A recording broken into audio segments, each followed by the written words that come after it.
nizere ko mumeze neza. Ngiye kubereka noneho akantu k'ingenzi, uburyo ki ushobora kuba wareba videwo zo kuri TikTok mu gihe udafite interineti. Mbere na mbere biragusaba kuba ufite interineti ukamera nk'uzidanodinze ubundi ukazireba ku buntu.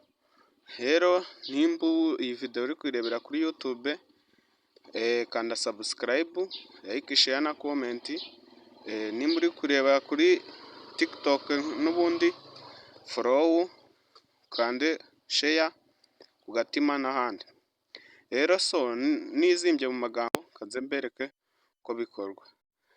Uraza hano kuri profile yawe ya TikTok, kuri profile yawe, nurangiza ukande kuri tuno dukoni dutatu two hejuru, uhita uza handitse settings and privacy, wakande, nurangiza uzamure uza aha hantu handitse ngo offline video, ahangaha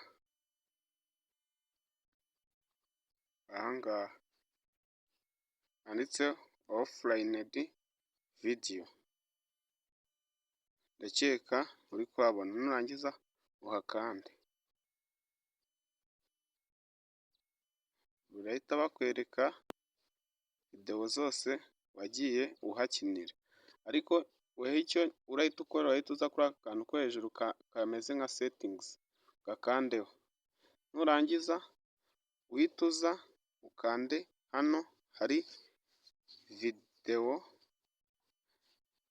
100, ahangaha, aha uri kuhabona. Njyewe nuko nari narazidanodinzeho, ariko weho utazidanodinze bahita bakujyana dore ahantu haraba hameze gutya. Nurangiza uhitemo videwo ushaka, urugero reka duhitemo nk'izi ngizi zo hejuru zimara iminota 30, kande continue. Ubundi aka kanya ubu biraba byarangiye zijyeho.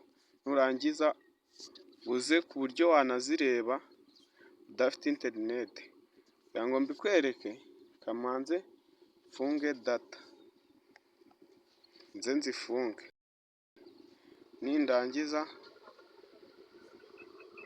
urabona ko turi gukomeza kuzireba. Urabona ko videwo uzibona.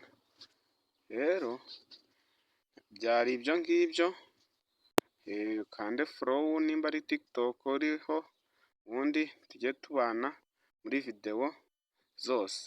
Iyo ushaka kuzireba zino videwo wadanodinze, uraza ubonye ko ari offline videos, ukahita uhakanda ubundi ukazibona.